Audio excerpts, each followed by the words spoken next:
ஐயா வணக்கங்கய்யா. வந்தவனையும் வருகின்ற வல்வனையும் கந்தரென்று சொல்ல கலங்கிடுமே செந்தில் அவர் சேவகா என திருநீர் அணிவோருக்கு உங்களை மாதிரி வினையே வராதுன்னு சொன்னாரு. அப்படி முருகப்பெருமானை மனதார பிரார்த்தனை பண்ணி மங்கள சண்முகரை பிரார்த்தனை பண்ணி என் பெருமான் குலதெய்வத்தை மனதார வணங்கி பக்தியுகனையர் அனைவருக்கும் என் மனமார்ந்த வணக்கங்கள், புத்தாண்டு வணக்கங்கள். சிறப்பு, அற்புதம். கண்ணனுக்குள்ள போயிடலாம் ஐயா. புத்தாண்டு ஆமா, எல்லாரும் ஆவலா எதிர்பார்த்திருந்தா ஐயா 2026 1 மாசம் தான் இருக்கு, விதியை மாத்துமா அப்படி இந்த மாதிரி நிறைய கேள்விகள் இருக்கு. 2025 ஃபுல்லா வாஷ் அவுட்டுங்கய்யா. தெருவுக்கு தாங்கய்யா வரல அப்படிங்கிற தெரியல, முடிஞ்சதுன்னு தெரியல, செம ஸ்பீடா போயிருச்சுங்க. ஆமா, ஆரம்பிச்சிருந்து எவ்வளவு உலக ரீதி எவ்வளவு பிரச்சனைகள் வந்துருச்சு. ஃபிளைட் கிராஷ் ஆனதுல இருந்து சோ மெனி. அந்த ஃபிளைட் கிராஷ் ஆனதை போன வருஷம் பொது பலன்ல நம்ம சொல்லிடுறோம். ஆமா ஆமா, அதை நம்ம ப்ரீட் பண்றதுனால அது தடுக்க போறது இல்ல. கண்டிப்பா அது ப்ரீட் பண்ணி சொல்லும் போது தனிப்பட்ட நபரோட இருந்தா அவன் ஃபாலோ பண்ணி ஜெயிச்சுக்குவான். உலக பொது பலன்கிறது நடக்கும், நம்ம பாத்துக்கலாம். நம்ம அதுல சிக்காம கொஞ்சம் சேவ் சொல்லணும் இருக்கலாம். கண்டிப்பா, அதான் விஷயம். அற்புதங்கய்யா. 2026. ஆமா, 2026 என்ன வச்சிருக்கு? 2026ல நிறைய சீக்கிரட்ஸான பிகின்ஸ் வச்சிருப்பீங்க. சோ அதை ரிவீல் பண்ணலாம். ஃபர்ஸ்ட் 2026 என்ன சொல்ல வருது? ஓகே, 2026 எம்பெருமான் முருகப்பெருமானோட பரிபூர்ண கருணையாலும் அனுகூலத்தாலும் எல்லார் வீட்டிலும் இன்புட்டு இருக்க இறைவனை பிரார்த்தனை பண்றேன். 2025 நிறைய அபகடனங்கள், நிறைய துன்பங்களையும் கொடுத்துருக்கோம், நிறைய சக்சஸும் சிலருக்கு கொடுத்துருக்கலாம். உலக பொது அளவுல பார்க்கும் பொழுது குளோபலா நிறைய சேஞ்சஸ் கொடுத்துருக்கு. இதனோட இம்பாக்ட் 2026ல கட்டாயம் உண்டு. எப்படிலாம் இருக்கலாம் அப்படின்னா, நம்ம என்ன பண்ணிருக்கோம், ஒரு காலகட்டத்துல மணி டிமானிசேஷன் ஆச்சு. ஒரு பணம் வந்து மதிப்பிழப்பு செய்யப்பட்டு புது பணம் வந்தது. 2026ல டிஜிட்டல் கரன்சி வரக்கான வாய்ப்புகள் அதிகம் இருக்கு. அதாவது டிஜிட்டலாவே கரன்சி வந்து டிஜிட்டலாவே இருப்பதற்காக, அல்லது கரன்சியில ஒரு பெரிய மாற்றங்கள், பணத்துல பெரிய மாற்றங்கள். பணத்தை வந்து பதுக்கவே முடியாது, பணம் வந்து ஊழலே பண்ண முடியாத சூழலுக்கு ஒரு மத்திய அரசாங்கத்தின் மூலமாக பணத்துல ஒரு கடுபடியான ஒரு சூழலை ஏற்படுத்தும். மறுபடியும் நோட்டை மாத்திடுவாங்களா? நோட்டு மாத்துற அளவுக்கு இல்ல, பட் ஆனா பணம் பதுக்க முடியாத அளவுக்கான ஒரு கோட்பாடுகளே கொடுப்பாங்க. அதே போல நீங்க வச்சிருக்கக்கூடிய நகைகள் அளவு, நீங்க வாங்கக்கூடிய நகைகள் அளவு எல்லாமே மானிட்டர் பண்ணக்கூடிய சூழல பண்ணுவாங்க. அதே மாதிரி நீங்க சொத்துக்களை வாங்கக்கூடிய எதுவாக இருந்தாலும் பணம் பதுக்கிற முடியும், நகை வாங்கி பதிக்கிறோம், இது மாதிரி நீங்க எதை வாங்கினாலும் அதுக்கு அதிகமான நீ வரி கூட்டக்கூடிய சூழலை நீங்க வந்து கட்டாயம் அனுபவிக்கக்கூடிய சூழல் 2026ல வரும். அப்ப வரி விதிப்பு சம்பந்தப்பட்ட மாற்றங்கள் வரும், பணம் சம்பந்தப்பட்ட மாற்றங்கள் வரும். அதே போல நம்மளுடைய இந்திய மதிப்பிற்கான உயர்வுகள் பிறக்கும். வெளிநாட்டுல இந்தியாவிற்கான ஒரு பெரிய ஸ்பேஸ் கிரியேட் ஆகும். அந்த இந்தியா வந்து பாத்தீங்கன்னா அதை வந்து கண்டிப்பா அதை உபயோகப்படுத்தி பெரிய ஒரு முன்னேற்றத்தை கொடுக்கும். எக்ஸ்போர்ட் ரீதியா, ஆமா, எக்ஸ்போர்ட் ரீதியாகவும் வல்லரசு நாடுகள்ல ரீதியாகவும் நல்ல மாற்றங்கள் வரும்.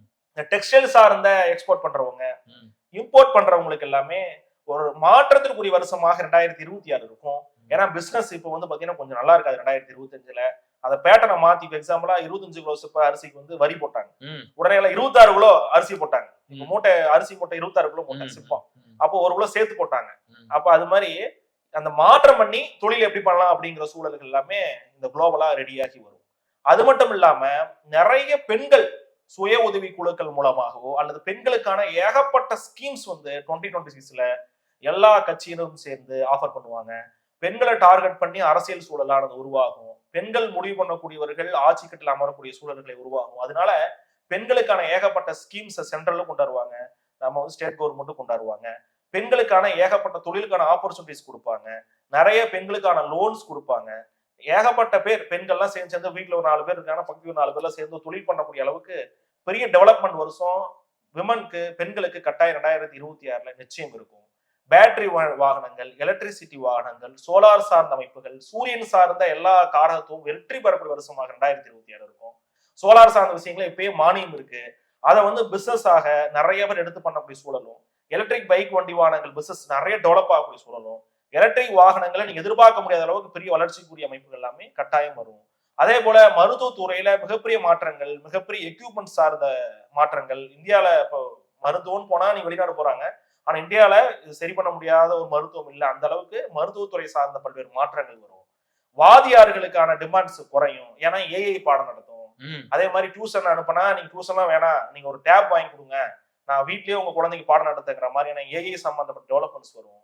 வாதியார்களுக்கான மதிப்புகள் குறையும், ஆசிரியர்களுக்கான மதிப்புகள் குறையும். இது நல்ல மாற்றம் இல்லை. அதாவது ஆசிரியர் எப்பவுமே நம்ம குருவா இருக்கக்கூடியவர். அப்போ இந்த மாற்றத்தை பெற்றோர்கள் கொஞ்சம் எதிர்க்கணும். ரெண்டாவது பாத்தீங்கன்னா இதை வந்து நீங்க கொஞ்சம் ஃபேவரிசமா பண்ணக்கூடாது. இது கல்லூரிகள் உட்பட பள்ளிகள் வரைக்கும் ஏஐ சார்ந்த டெவலப்மெண்ட்ஸ் பெரிய வாதியாரா அது ஏஐயா அப்படிங்கிறதே தெரியாத அளவுக்கு உங்களுக்கு வந்து ஏகப்பட்ட டெவலப்மெண்ட்ஸ் ஏஐல நடக்கும். டிஜிட்டல் சார்ந்த துறைகள் உங்களை போல இந்த சேனல்ஸ், டிஜிட்டல்ஸ், யூடியூப் சார்ந்ததெல்லாம் பெரிய அபிவிருத வளர்ச்சிகள் வரக்கூடிய அமைப்புகள் வரும். ஆனா கட்டாயம் இதுக்கெல்லாம் கவர்மெண்ட் மூலமாக ஒரு ஒரு ரெஸ்ட்ரிக்ஷன் வரக்கூடிய வருஷமும் 2026 நிச்சயமா இருக்கும். ஏன்னா இப்போ கொஞ்சம் ஃப்ரீயா ஒரு பண்ணிட்டு இருக்கோம் அப்படின்னா அதுக்கான ரெஸ்ட்ரிக்ஷன் பிளஸ் இல்ல அல்லது வந்து இதுக்கான ஒரு வரி விதிப்புகள் இந்த வருமானத்திற்கான ஒரு கணக்கு காட்டக்கூடிய சூழல் எல்லாமே 2026 அரசு மூலமாக இந்த சோசியல் மீடியாவுக்கு ஒரு கட்டுப்பாடுகள் அப்படிங்கிறத விதிப்பாங்க. அது மட்டும் இல்லாம 2026 பொறுத்த வரைக்கும் பயிர்கள் பெருகும். கிழங்கு விவசாயம், மஞ்சள் கிழங்கு போட்டிருக்கேன், சேனக்கிழங்கு போட்டிருக்கேன், உருளைக்கிழங்கு போட்டிருக்கேன், கருணக்கிழங்கு போட்டிருக்கேன், எல்லாமே டாப் கிளாஸா இருக்கும். விவசாயத்துக்கு பிரச்சனையே இல்லை, சூப்பரா இருக்கும். ஆனா வேலைதான் கொஞ்சம் கிடைக்காது கிழங்கு ஐட்டத்துக்கு. ஆனா நிறைய மகசூல் இருக்கும். அப்போ ஓரளவு நல்ல சக்சஸ் தான். தேங்காய் விலைகள் அது ஜாஸ்தி ரேட்டு வந்து மார்ச் வரைக்கும் போகும். 2026 மார்ச் வரைக்கும் தேங்காய் நல்ல ரேட்டுக்கு போய் அதுக்கப்புறமா படிப்படியா குறைஞ்சு 2026 ஜூலைக்கு மேல ரொம்ப டவுன் ஆகக்கூடிய சூழல்கள் தேங்காய் விவசாயத்துக்கு உண்டு.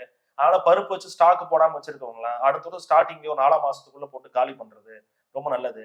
மஞ்சளுமே அதிக ஸ்டாக் வச்சோம்னாலும் 4 மாசத்துக்கு மேல மஞ்சள் விலைகள் குறையும். தங்க விலைகளிலும் ஒரு நல்ல குறையுதல் பிளஸ் கொஞ்சம் ஏற்றமும் வருஷனோட பிற்பகுதியில காணப்படும். வெள்ளி விலையும் குறைந்து ஏறுதல் அப்படிங்கிறதும் காணப்படும். விவசாயத்துல அதிகமான மகசூல்கள் வரும், அதிக லாபங்கள் கிடைக்கும், மழைப்பொழிவு நல்லா இருக்கும். ஆனா பருவம் தப்பி மழை பொழியும். குளோபல் சம்பந்தப்பட்ட வார்மிங்ஸ், அதாவது குளோபல் வார்மிங், உலகத்துல அந்த உலக வெப்பமாயுதல் காரணமாக பனிப்பாறைகள் உருகுவது, இமயமலை பகுதிகளில் பெருத்த வெள்ளம் வருவது, டேராடூன் உத்தரகாண்ட் பகுதிகளில் அதீதமான திடீர் வெள்ளப்பெருக்கள், மேக வெடிப்பு மூலம் வெள்ளப்பெருக்கள் ஏற்பட்டு அங்க பெரும் சேதங்கள்லாம் இந்த வருடங்கள்ல 2026 நிச்சயம் கட்டாயம் நடந்தே தீரும். அதே போல தமிழகத்தினுடைய உள் மாவட்டங்களாக இருக்கக்கூடிய இப்ப நம்ம கரூர், நாமக்கல் இதெல்லாம் உள் மாவட்டங்கள் சொல்லுவாங்க, இன்டெப்தா இருக்கு. இந்த மாவட்டங்கள்ல அதீதமான மழை பெய்யக்கூடிய வருஷமாக 2026 இருக்கும். இது போல மாவட்டங்கள்ல சேதங்களும் இருக்கும். திருவண்ணாமலை மலைப்பகுதிகளில் சேதங்கள் வரும். பெருத்த கோயில்கள், பெரிய கோயில்கள் இருக்கு இல்லையா, ரொம்ப ஃபேமஸான கோயில்கள், இப்ப நம்ம அந்த கோயில்கள் எல்லாமே சேதங்கள் ஏற்படும். இல்ல அந்த கோயில்களுக்கு எல்லாமே அவப்பேர் அவமரியாதை ஏற்படக்கூடிய சூழல்கள் உண்டாகும். அதே போல கொடைக்கானல், ஊட்டி சார்ந்த மலைப்பகுதியில் மலைச்சரிவுகள், அதனால ஏற்படக்கூடிய உபத்திரங்கள் ஏற்படும். வனவிலங்குகள், காட்டு தீகள் நடக்கும். வனவிலங்குகள்னால வனவிலங்கு நிறைய பிரச்சனை வரும். வனவிலங்குகள் அடிக்கப்படுவது, அது ஏதாச்சும் அடிக்கடி இறப்பு ஏற்படுவது வரும். இதற்காக அரசு நிறைய மானியங்கள் ஒதுக்கும். கால்நடை சம்பந்தப்பட்ட துறைகள், இப்போ வெட்டரி டாக்டர்லாம் இருக்காங்க இல்லையா, அது சார்ந்த துறைகள்ல அரசு பெரிய அளவுல ஒரு கிளினிக்ஸ் இல்ல அரசு வந்து பெரிய டெவலப்மெண்ட்டை அந்த கான்சியஸ் வந்து 2026 இந்த கால்நடை சார்ந்த விஷயங்கள்ல பண்ணுவாங்க, அக்ரணைகள் சார்ந்த விஷயங்கள்ல பண்ணுவாங்க. பெரிய வளர்ச்சி வெற்றிகள் 2026 இதுல இருக்கும். அது மட்டும் இல்லாம மக்கள் அதிகம் கூடக்கூடிய இடங்கள்ல விபத்து, பெரிய தொழிற்சாலையில் விவசாய கசிவு ஏற்படுவது, இல்ல பெரிய தொழிற்சாலைகள்ல பெருத்து விபத்துகள் ஏற்படுவது, ரயில் விபத்துகள் ஏற்படுவது கட்டாயம் இந்த வருஷம் 2026 நிச்சயம் உண்டு. அதுல வந்து சேதங்களும் பெரிய அளவில் ஏற்படலாம். ரயில், தண்டவாளங்கள், அது சார்ந்த விபத்து, ரயில் சார்ந்த விபத்துகள் கட்டாயம் நிச்சயம் உண்டு. கடல் சீற்றங்கள், கடல்ல கப்பல் கவுறுவது, குறிப்பா அந்த எண்ணெய் கப்பல் அல்லது ஏதாச்சும் கேஸ் சார்ந்த ஆயில் சார்ந்த கப்பல்கள் கவிழ்ந்து போகுவது, இந்த கேஸ் சார்ந்து எடுத்துட்டு போறக்கூடிய பைப்ஸ் அது சார்ந்த விஷயங்கள்ல வெடி விபத்துகள் ஏற்படுவது, அதே போல ஆங்காங்கே தீவிரவாத சம்பந்தப்பட்ட தாக்குதல்கள் உருவாகுவது, ஆட்சிக்காக, அதாவது நம்ம இந்த தீவிரவாத தாக்குதல் எல்லாமே ஒரு ஆட்சியை அந்த கிளர்ச்சி ஏற்படுத்துவதற்காக, அந்த ஆட்சிக்கு ஒரு இழுக்கு ஏற்படுத்துவதற்காக திட்டமிட்டு செயல்படுத்தக்கூடிய சூழல்கள் எதிர்பார்க்காத இடத்துல வரும். இப்போ நம்ம வழக்கமா தீவிரவாத தாக்குதல்னாவே என்ன நினைப்போம், காஷ்மீர் பார்டர், ஸ்ரீநகர் நினைப்போம். அப்படி இல்லாம உள் மாவட்டங்கள்ல, உள் மாநிலங்கள்ல தீவிரவாத தாக்குதல் ஏற்படக்கூடிய பிராப்தங்கள் நிறையவே 2026 ஏற்படும். அது மட்டும் இல்லாம மத்தியில் இருக்கக்கூடிய அரசு பெரிய அளவுல ஒரு ஸ்ட்ராங்கா அவங்களுடைய பிரசன்ஸை வந்து நிரூபிக்கக்கூடிய வருஷமாக 2026 இருக்கும். மாநில அரசுகளுமே அதீதமான நிறைய ஸ்கீம்ஸ் அறிவிக்கக்கூடிய வருஷமாக 2026 நிச்சயம் பலாபலன்களை கொடுக்கும்.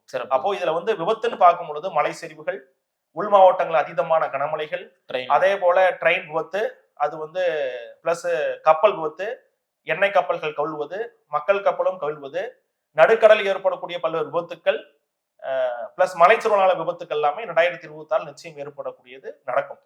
வான்வழியான விபத்துக்களும் இந்த வருஷமும் வாய்ப்புகள் இருக்கு. அது பெரும்பாலும் போர் விமானங்கள் இது மாதிரியும் இருக்கலாம் அப்படிங்கிறது அனுகூலம்.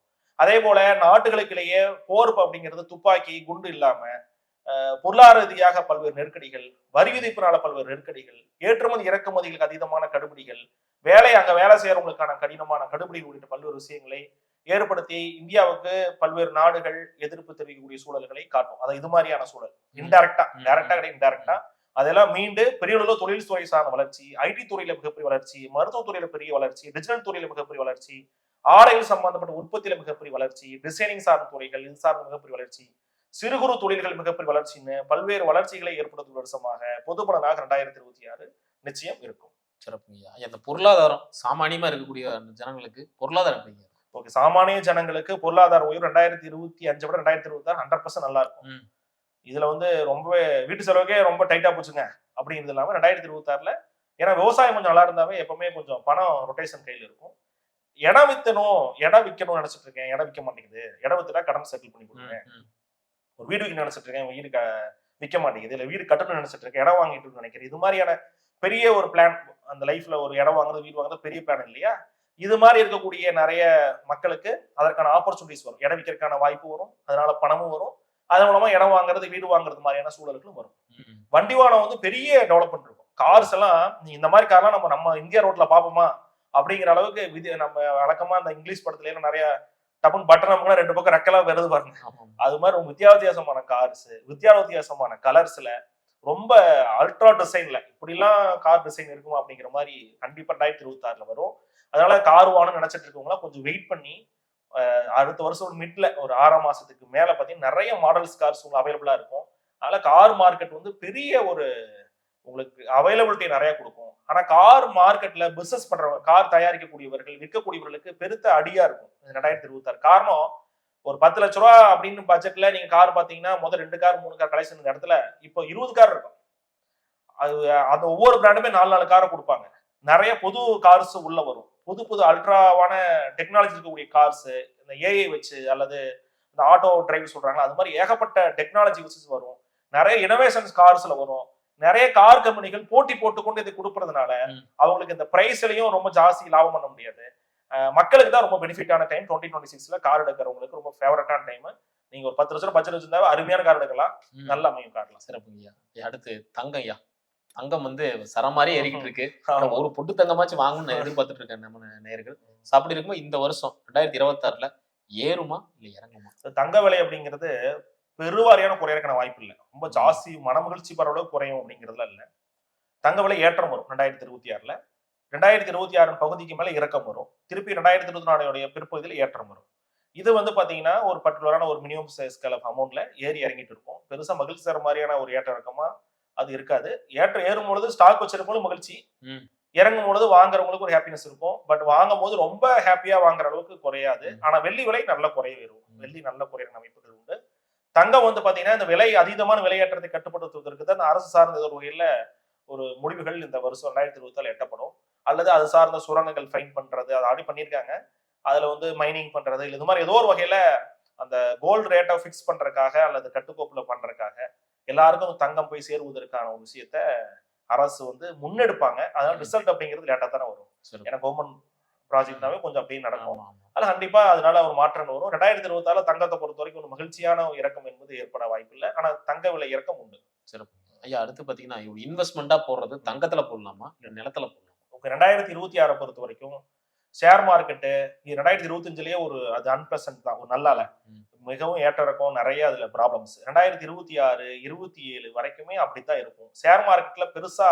ஏன்னா குளோபலா உலக அளவுல இந்த ஷேர் மார்க்கெட்லயே பெரிய ஒரு லாசஸ் அப்படிங்கிறது 2025 26 27 3 வருஷம் இருக்கும். 2026 அது கன்னியூ ஆகும். தங்கத்தை பொறுத்த வரைக்கும் ஏற்ற இறக்கம் இருந்துட்டே இருக்கும். தங்கத்தில் இன்வெஸ்ட் பண்றது அப்படிங்கிறது நல்லதுதான். ஆனா உங்களுக்கு இன்வெஸ்ட் பண்ற அளவுக்கு நிறைய ரிட்டர்ன்ஸ் வருமானா கட்டாயம் வரும். தங்கத்தில் இன்வெஸ்ட் பண்றதை நீங்க ஒரு 50% ஆப்ஷனா வச்சுக்கலாம். 2026 பொது பலன் மொத்தமா உலகத்துல என்ன நடக்கும் அப்படிங்கிறது நம்ம குளோபல் வார்மிங்லாம் சொல்லியிருந்தோம். அதாவது நிறைய நீர் பெருக்காய் விபத்து வரும்னு சொல்லியிருந்தோம், நடுக்கடல்ல கப்பல் விபத்து ஆகும்னு சொல்லியிருந்தோம், ரயில் விபத்துன்னு சொல்லியிருந்தோம். அது மட்டும் இல்லாம இந்த பள்ளி குழந்தைகள் உணவுகளெல்லாம் கொஞ்சம் கலப்படமோ அல்ல அதுல ஏதாவது ஒரு விபத்துல வரக்கான வாய்ப்பு இருக்கு. அதுலயும் கொஞ்சம் அரசும் கவனமாக இருக்கணும். அதே போல சமைக்கிறாங்க, பொது சமையல் கூடத்துல பிரச்சனை வரக்கான வாய்ப்புகள் இருக்கு. கட்டிடங்கள் இடிவது, அதாவது அரசு சார்ந்த கட்டிடங்கள் பெரிய பில்டிங்க இடிஞ்சிடுறது, இது மாதிரியான அமைப்புகளும் இந்தியாவுடைய நேபாளம் இது மாதிரியான பகுதிகளில், அருணாச்சல் பிரதேச பகுதி நிலநடுக்கங்கள் ஏற்படுவதும், அதே போல கடல்கள்ல பெரும் அலைகள் ஏற்படுவதும், கடல் சார்ந்த சீற்றத்தால அதிக லாஸ் ஏற்படுவதும் வரும். அதே போல கடல் சார்ந்த இடங்கள்ல அதீதமான மண் அரிப்புகளும், சில இடங்கள்ல நம் இடம் சார்ந்த நிறைய பிரச்சனைகள் வரும். பார்டர் சார்ந்த பிரச்சனை, இடம் சார்ந்த பிரச்சனைகள் வரும். குறிப்பாக குழந்தைகளுடைய உபத்திரங்கள், உணவுல பிரச்சனை, ஒரு ஸ்வாட் ஃபுட் சாப்பிட்றாங்க, போய் அதை ஹோட்டல்ல சாப்பிட்றாங்க, அது மாதிரியான உபத்திரன் அதிகக்கூடிய வருஷமாகவும், அதே போல கல்லூரி சார்ந்த சமையல்கள் எல்லாம் கொஞ்சம் பிரச்சனை வரக்கூடிய காலகட்டமாகவும், நிறைய குழந்தைகள், மாணாக்கர்கள் அல்லது இளைஞர்கள் சார்ந்த அதீதமான துன்பங்கள் வரக்கூடிய வருஷமாகவும், அதே போல பள்ளி கல்லூரிகள் சார்ந்த துன்பங்கள் வரக்கூடிய வருஷமாகவும் இருக்கும். பொது போக்குவரத்துல இந்த வருஷமும் கவனமா தான் இருக்கணும். பொதுவா அசம்பிள் ஆகிற ஒரு இடத்துலயும் ரொம்ப கவனமாக இருக்கணும். இல்லைன்னா அது போல துர்சம்பவங்கள் இந்த வருடம் நடக்கும். அதுவும் கவனமா இருக்கும். 2026ல பிக்கஸ்ட் இன்வெஸ்ட்மெண்டா இருப்பது லேண்ட் தாங்க. நிலத்துல இன்வெஸ்ட் பண்ணக்கூடியவர்களுக்கு பெரிய ஒரு கோல்டன் ஆப்பர்ச்சுனிட்டிஸா, அதாவது நீங்க கையில ஒரு பணம் வச்சிருக்கீங்க, இல்ல நான் கடன் கூட வாங்கிக்கிறேன், ஒரு ₹1 வட்டி கணக்குல வாங்குறேன் அப்படின்னா, ஒரு இடத்த இன்வெஸ்ட் பண்ணி வச்சீங்கன்னா ஒரு 5 வருஷம் நான் அதுக்கு வந்து நான் இஎம்ஐ கேபிட்டல் எல்லாம் பண்ணி கட்டி முடிச்சிருவேன். ஒரு 5 வருஷத்துக்கு அப்புறமா அந்த இடத்த நான் வட்டிக்கு மேல விற்க முடியுமா அப்படின்னு நினைக்கக்கூடியவர்களுக்கு 100% விற்கிறதுக்கான வாய்ப்புகள் 2030ல எல்லாம் வரும். அதே மாதிரி 2026ல பெஸ்ட் இன்வெஸ்ட்மெண்ட், நீங்க இன்வெஸ்ட்மெண்ட்ல சூப்பர் அப்படின்னா லேண்ட் தான் ஃபர்ஸ்ட். செகண்ட் ஆப்ஷன் தான் கோல்டு. சில்வருமே நீங்க இன்வெஸ்ட் பண்ணி வைக்கலாம், நல்ல ரேட் உண்டு. பட் இது மூணுமே லாங் டர்ம் இன்வெஸ்ட்மெண்ட் நீங்க பண்ணி வைக்கணும். ஒரு 5 வருஷம் அப்படின்னு பண்ணி வைக்கணும். ஷார்ட் டர்ம் இன்வெஸ்ட்மெண்ட் மூணுமே ஆகாது. அருமையா சொன்னீங்க. வீட்டு அடுத்த ஒவ்வொரு ராசியில நம்ம வந்து அடுத்து நம்ம பார்க்கக்கூடிய ராசி மகரம். 2026ல சிகரம் தொடுமா? ஓகே, மகரம் வந்து 2026ல மகர ராசியில் இருக்கக்கூடிய காதல் எல்லாருமே காதல் கைகூடக்கூடிய ஒரு வருஷமா இருக்கு. காதல் கை கொடுப்போம், காதல்லாம் கைகூடிடும். அதே மாதிரி நிறைய புது காதலர்கள் மகரத்துல உதயமாவாங்க. எல்லாமே திருமணத்துல போய் முடியும். ரெண்டாவது பாத்தீங்கன்னா திருமணமே ஆகாது, எனக்கு இதெல்லாம் வாய்ப்பு இல்லைங்க, நான் 90s கிட்ஸுங்க, இனிமேல் எங்க லவ் பண்றது போய் 35 வயசு ஆயிடுச்சு 37 வயசு ஆயிடுச்சுன்னா திருமணங்கள் கைகூடி வரக்கூடிய டைம், குலதெய்வ அனுகூலம் கிடைக்கக்கூடிய டைம், வேலையில வந்து பாத்தீங்கன்னா பதவி உயர்வு வரக்கூடிய காலகட்டம், வேலை சார்ந்த பணி சுமைகள் கொஞ்சம் குறையக்கூடிய காலகட்டம், அதே போல தொழில்களை விருத்தி பண்றது, புதிய தொழில்களை தொடங்குறது, புதிய வண்டி வாகன சேர்க்கைகள், இடம் பூமி சம்பந்தப்பட்ட லாபங்கள், இட சம்பந்தப்பட்ட லாபத்துக்களை விருத்தி பண்றது, ஆல்ரெடி ஏதாவது டாக்குமெண்ட் பண்ணி லோன் வாங்கி இடத்துக்கெல்லாம் பிரச்சனை வந்ததுன்னா அந்த இடம் சம்பந்தப்பட்ட இதெல்லாம் நீங்க மீட்டெடுப்பது, கடன் சுமைகளை கொஞ்சம் குறைச்சுக்கிறது, நகை கடன்களை மீட்டெடுப்பது எல்லாமே அருமையான பலன் தான் 2026 மகரத்திற்கு. சிறப்புங்கய்யா. அப்ப 2026 மகரத்துக்கு பயங்கரமா இருக்குன்னு சொல்லிட்டீங்க. அதுல என்னன்னா பொருளாதார ரீதியா எப்படி இருக்கு? பொருளாதார ரீதியாக இவர்களுக்கு பொருளாதார சிக்கல் கொஞ்சம் இருந்துட்டு தான் இருக்கும். வர பணம் செலவாயிட்டே இருக்குதுங்க, ஒன்னும் மீதி பண்ண முடியல, மிச்சம் பண்ண முடியல, உழைச்சிட்டே இருக்கும், ஓடிட்டே இருக்கும், பட் நல்லா இருக்கும், ஒன்றும் பயப்பட தேவையில்லை அப்படிங்கிற சூழல் இருக்கும். அந்த பொருளாதார சிக்கல் இருக்கும். அதே மாதிரி இவர்களுக்கு வந்து இந்த கடன்களை எல்லாம் கொஞ்சம் மீட்கிறதுக்கான பண வரவு வாய்ப்புகள்லாம் வரும். ஏதோ ஒரு பல்க் ஆர்டர் எதிர்பார்த்துட்டு இருக்கேன், வந்து அந்த கடன் அடைச்சு கொடுறேன், இது மாதிரி ஏதாவது எக்ஸ்பெக்டேஷன்ஸ் பேமெண்ட் இருந்ததுன்னா, எதிர்பார்க்கக்கூடிய பண வரவு தன வரவு ஏதாச்சும் நீங்க எதிர்பார்த்தீங்கன்னா அது வந்து அதன் மூலமாக சுபங்கள் கடன் சம்பந்தப்பட்ட நிவர்த்திகள்லாம் கட்டாயம் 2026ல மகரத்திற்கு உண்டு. இந்த தலைமுறை வாழ்க்கையில கொஞ்சம் கம்மியாகுமா? எதுனையா தலைமுறைவான வாழ்க்கையில தலைமுறை வாழ்க்கையில கட்டாயம் கம்மியாகும். கோர்ட்டு கேஸ் ஒன்பது சார்ந்த ஒப்பத்தெல்லாம் வரும். இப்போ ஒரு நுகர்வோர் சம்பந்தப்பட்ட பொருள் டாக்குமெண்ட் பிரச்சனை எல்லாம் வரும். ஆமா, டாக்குமெண்ட் பிரச்சனை, ஜிஎஸ்டி பிரச்சனை, வரி பிரச்சனை, ஒழுங்கா ஜிஎஸ்டி கட்டல, அல்லது போய் ஜிஎஸ்டி ஆஃபீஸ் நோட்டீஸ் வர்றது, கோர்ட்டு கேஸ் வம்பளுக்குன்னு ஏதாவது போறது, இல்ல ஃப்ரெண்ட்ஸோட போய் சும்மா நின்றுட்டு அதோட நம்ம மேலே ஒரு கேஸ் ஆகி போடுறது, அல்லது லீகலா ஏதாவது நோட்டீஸ் வர்றது, இது மாதிரி ஏதோ ஒரு வகையில வரி சார்ந்த அல்லது லீகலா ஏதாவது சம்பவங்களை சந்திக்கக்கூடிய சூழல் வரும். அதுல கொஞ்சம் இல்ல ரொம்பவே மகரம் கொஞ்சம் கவனமா இருக்கணும். ஆமா, குழந்தை பாக்கியல குழந்தை கிடைக்கும், அதெல்லாம் ரொம்ப ஃபேவரட்டான டைம் தான். குழந்தை இல்லைங்க, நம்மளால குழந்தை இல்லைன்னா குழந்தை பொருட்கள் கொடுப்பாரு, திருமணமாகலாம் திருமணமாகும், அதெல்லாம் ரொம்ப பாசிட்டிவான ஆஸ்பெக்ட்ஸ் சொல்லலாம். இது கொஞ்சம் இந்த சினாரியோ தொழிலாம் நல்லா இருக்குது, கொஞ்சம் பணம் வருதுன்னு சொல்லிட்டு அகலகாலம் வச்சிடக்கூடாது. நான் ஒரு இடத்துல வச்சிருக்கேன், ஒரு 4 இடத்துல பிரான்ச் போடுறேன் அப்படிங்கிற மாதிரியான விஷயத்த பண்ணிடக்கூடாது. அதே மாதிரி நீங்க தொழில வந்து ஜாஸ்தி இன்வெஸ்ட்மெண்ட் பண்ணிடக்கூடாது. இருக்கிற தொழில கரெக்டா ஓடிட்டே இருந்தீங்கன்னா நல்ல ஒரு வருவாய் வரும். வேலையாள்லாம் கொஞ்சம் பிரச்சனை பண்ணுவாங்க, வேலையாள் போறது, ரொம்ப நாளுக்கு வேலையாள் வெளியே போறது, வேலையாள் கொஞ்சம் ஜாஸ்தி டபுள் பண்றது, தினம் காலையில போன், நீ காலைல போன் லீவ் கேட்கறீங்க டென்ஷன் ஆகுதுன்னா மகரத்துக்கு தாராளமா 2026 வரும். வேலையாளர்களுக்கு எல்லாம் கனிவா இருந்துக்குங்க, அவங்களுக்கு தேவையானதை பண்ணி கொடுங்க, அவங்களுக்கு உடைகள் தானம் பண்ணுங்க, பொங்கல் ஆனா பொங்கலுக்கு ஏதாவது பாத்திரம் மாதிரி எல்லாம் கொடுங்க, தீபாவளிக்கு பாத்திரம் மாதிரி ஏதாவது கொடுங்க, இதெல்லாம் தானம் பண்ணி வர நல்ல பலன் வரும். தந்தை மகனுக்கு இருக்கக்கூடிய கருத்து வேறுபாடுகள் கம்மியாகும். கட்டாயம் தந்தை மகனுக்கு கருத்து வேறுபாடுகள் வந்து சரி ஒரு அப்படித்தான் அப்படின்னு ஒரு ஃபிக்ஸ் பண்ணிட்டு அதை பத்தி டிஸ்டர்ப் பண்ணாம ஒரு மனநிலை வந்துடும். அதனால ஆட்டோமேட்டிக்கா ஒரு ஜெல் வந்துடும், பயப்பட தேவையில்லை. சிறப்பு. அதே மாதிரி வீட்டுல இருக்கக்கூடிய தாயார் சரி, அதாவது அக்கா தங்கை தம்பி எல்லா உறவுகளும் எதிரியா இருந்தவங்களா இப்ப கரெக்டா இருப்பாங்களா? எதிரியா இருந்தவர்கள் எல்லாருமே ஒரு சுமூகமான ஒரு நிலைமைக்கு வருவாங்க. சரி பரவாயில்ல அப்படிங்கிற ஒரு சாத்வீக எண்ணம் வரும். அது நம்ம ஹஸ்பண்ட் லைஃப்லயே வரும், நல்லதா இருக்கு. தொழில் எப்படிங்க இருக்கு? தொழிலை பொறுத்த வரைக்கும் நல்லா இருக்கும், ஒன்றும் பயப்பட தேவையில்லை. அதிக ஸ்டாக் வேண்டாம், விருதி இருக்கிற இடத்த எக்ஸ்டெண்ட் பண்ணிக்கலாம். அப்படி ஒரு 100 ஸ்கொயர் ஃபீட்ல வச்சிருக்கேன், ஒரு 500 சதுரத்தில் வச்சிருக்கேன்னா ஒரு 100 சதுரம் எக்ஸ்டெண்ட் பண்ணிக்கலாம். ஒரு டீ கடையா இருந்தா முன்னாடி இன்னொரு 5 நூடுல்ஸ் போட்டுக்கலாம். ஒரு பேக்கரியா இருந்தா இன்னொரு ப்ராடக்ட் எக்ஸ்டெண்ட் பண்ணிக்கலாம். ஒரு துணி கடையா இருந்தா இன்னும் கொஞ்சம் கிளாத் ஃபேப்ரிக்ஸா இருக்கிற கடையில எக்ஸ்டெண்ட் பண்ணிக்கலாம். ம். புதுசா பண்றது ஆகாது. அந்த மாதிரி விஷயங்கள் இருக்கு. புதுசா சரி, வேலைங்க ஐயா, பதவி உயர்வு, வேலையும் நல்லா இருக்கு, பதவி உயர்வு நல்லா இருக்கு, இன்கிரிமெண்ட் நல்லா இருக்கு, ப்ரொமோஷன் நல்லா இருக்கு, வெளிநாடு போறது நல்லா இருக்கு, அதெல்லாம் சூப்பர். கிரீன் சிக்னல் தான். அது பயப்பட தேவையில்ல, தாராளமா துணிஞ்சு பண்ணுங்க, நல்லா இருக்கு. சிறப்பு. அப்ப இவங்க பண்ணக்கூடாதுன்னா எதுல கவனமா இருக்கும்? இவங்க பண்ணக்கூடாத ஒரு விஷயம்னா அகலக்கால் வச்சிடக்கூடாது. நல்லா இருக்கு டைம் அப்படின்னு ஹியூஜ் இன்வெஸ்ட்மெண்ட் பண்ணக்கூடாது. அவன் ஹியூஜ் இன்வெஸ்ட்மெண்ட் கைக்கு மீறி இன்வெஸ்ட்மெண்ட் பண்ணக்கூடாது. ம். ரொம்ப ட்ரீமா அதை பண்ணலாம் இதை பண்ணலாம் அப்படி இருக்கு இப்படி இல்ல, ஒரு நண்பர் வராரு, தம்பி இந்த மாதிரி ஒரு பிரான்சைஸ் இருக்கு, ஆமா, நீ ஒரு இன்வெஸ்ட்மெண்ட் பண்ணுன்னா பண்ணலாமா? அவன் பார்ட்னர் வந்து பண்ணுங்க, இங்க ஒரு அமௌண்ட் போடுங்க, இல்ல நீங்க டெபாசிட் பண்ணுங்க, மாசான வட்டி வாங்கிக்கலாம், ஆச்ச போச்சு அப்படின்னு அந்த கவர்ச்சியான வார்த்தைகள் எல்லாம் அடிபடுங்க. கை மேல காசு அப்படிங்கிற ஆமா மாதிரி. பண்ணீங்கன்னா ரொம்ப கஷ்டம். ஆமா, 2026 பிறந்த மெமரியா மாறிடும். நினைச்சு பாக்குற மாதிரியான ஒரு வடுக்களையே கொடுத்துரும். அதெல்லாம் நீங்க பண்ணாதீங்க. ரொம்ப கேர்ஃபுல்லா இருங்க. நாய்கள் ரொம்ப கவனமா இருக்கணும். வண்டியில போகும்போது நாய் குறுக்கு வருது, அல்லது அக்ரணிகள் ஏதாவது மாடு குறுக்கு வந்துடுறது, ராத்திரி நேரம் மாடு படுத்துருக்கிறது தெரியாம நம்ம பாட்டு கரகரன்னு போடுறதுல எல்லாம் கொஞ்சம் வண்டி வாகனம் கவனமா போங்க, ஸ்லோவா போங்க, ஸ்டண்ட் பண்ணாதீங்க. ஃபேமிலியா போகும்போது வண்டி வாகனம் ரொம்ப பொறுமையா போங்க. குழந்தைகளை எல்லாம் கூட்டிட்டு வண்டி வாகனம் எல்லாம் போகாதீங்க. மழை நேரத்துல பயணம் பண்ணாதீங்க. அதே மாதிரி ட்ரெக்கிங் பண்றது, வெளியூர் போறது, ரொம்ப தூரம் லாங் டிராவல் அப்படின்னா நீங்க ஓட்டாம டிரைவர் வச்சு ஓட்டிட்டு போங்க, நல்ல பலன் வரும். அதே மாதிரி நீங்க வேலையாட்கள்கிட்ட பொறுத்த வரைக்கும் ரொம்ப ஜாஸ்தி அவங்கள்ட்ட நீங்க அட்வான்டேஜ் எடுக்க வேண்டாம்.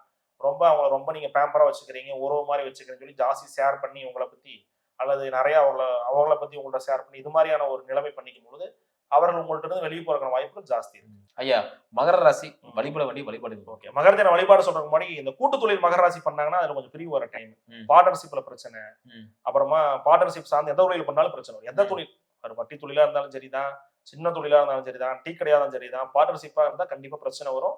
அதுல கணக்கு வளவு வரவு செலவுல கவனமா இருங்க. அவர் காலையில 10 மணிக்கு ஆபீஸ் போறாருன்னா நீங்களும் 10 மணிக்கு போங்க, அவர் 8 மணி நேரம் வேலை பார்த்தா நீங்க 8 மணி நேரம் வேலை பாருங்க. அப்படி இருந்தா பார்ட்னர்ஷிப்ல பிரச்சனை வராது. ஓகே இல்லைங்களா? மகரத்திற்கான வழிபாடு அப்படின்னு பார்க்கும்பொழுது நீங்க சித்தூர்ல பள்ளிகொண்டேஸ்வரன் ஒரு கோயில் இருக்கு. சித்தூர் ஆந்திரால இருக்கு. அந்த கோயில் சென்று வர 100% நிச்சய கர்மபல நிவர்த்தியாகி நல்ல பலாபலன்கள் வெற்றிகள் வரும். ஏன்னா அவ்வளவு தூரம் எல்லாம் போக முடியாது அப்படின்னா ரங்கநாதர் வழிபாடு நல்ல பலன் தரும். படுத்திருக்க மாதிரி சுவாமி கும்பிடலாம். திருச்சி, ஆமா, திருச்சி ரங்கநாதர் வழிபாடு, ஸ்ரீரங்க வழிபாடு, இல்ல உங்க வீட்டுக்கு அருகாமையில் இருக்கக்கூடிய ரங்கநாதருக்கு துளசி மாலை போட்டு அம்பாளுக்கு வெண்தாமரை கொடுத்து இந்த வருடத்துல உங்க பிறந்தநாள் அன்றோ அல்லது ஏதாச்சும் ஒரு நட்சத்திரம் அன்றோ, முக்கியமான நாள்ல உங்க நட்சத்திரமா இருக்கணும், இல்ல உங்க பிறந்த நாளா இருக்கணும், இது மாதிரியான நாட்கள்ல போய் திருமஞ்சன் அபிஷேகம் பண்ணி வர இந்த வருடம் மிகப்பெரிய உயர்வு வெற்றிகள், பணவரவுகள், கடன் சுமை நீங்கி படிப்படியாக வெற்றி வளர்ச்சிகள் எல்லாமே சம்பத்துகளையும் உங்களுடைய லாபங்களையும் மனதில் இருக்கக்கூடிய காரியங்கள் எல்லாமே ஜெயமாக்கி பெருமாள் தருவார். சிறப்பு. இவங்களுக்கான மதிப்பெண் எவ்வளவு? இவங்களுக்கான மதிப்பெண்ணா 100க்கு 70 வைப்பெண் கொடுக்கலாம். 70 நல்லா இருக்கு. 70 வைப்பெண். வழக்கம் போல உங்களோட பஞ்ச். இவர்களுக்கான பஞ்சா இருக்குதுன்னா இந்த உலகில் எதை எடுத்தாலும் ஒன்ன விட்டா ஒண்ணு பெருசா தான் தெரியும். இருக்கிறத வச்சு சந்தோஷமாக்கணும், அதான் நல்லது. அதனால என்னன்னா எக்ஸ்டன் வேண்டாம், ரொம்ப ஜாஸ்தி ஏழக்கால் வைக்க வேணாம்னு சொல்றாங்க. அந்த பஞ்ச் ஆசை ஓவரா வைக்க வேண்டாம். வேண்டாம், அது வேண்டாம். பேராசை இல்லாம. ஆமா, சிறப்பு. ஃபர்ஸ்ட் கிளாஸா இருக்கும் லைஃப். அற்புதம். வீடு அடுத்த கண்ணல அடுத்தது ரசிக்கலாம்.